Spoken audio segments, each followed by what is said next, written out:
छोटे बड़े भाई बहनों को मेरा सादर नमन।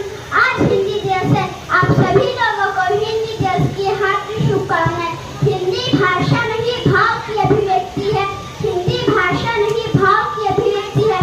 मातृभूमि पर मर मिटने की भक्ति है, मर मिटने की भक्ति है। आज मैं आप लोगों के सामने एक कहानी प्रस्तुत करने जा रही हूँ। मेरी कहानी का नाम है ईदगाह। इस कहानी के लेखक मुंशी प्रेमचंद जी है। इनका जन्म सन 31 जुलाई 1880 में हुआ था। उनका गांव वाराणसी के एक छोटे से लम्ही गांव में हुआ था। उनकी मृत्यु 1936 में हुई थी। समाज की गरीबी को बताना ही उनकी कहानी का मुख्य उद्देश्य था।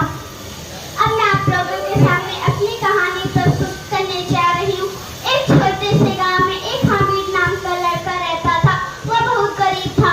वह अपनी अपनी दादी के साथ रहता था। एक दिन ईद के मौके पर उसके दोस्त लोग आए और कहे, हामिद तुम भी चलोगे मेले में?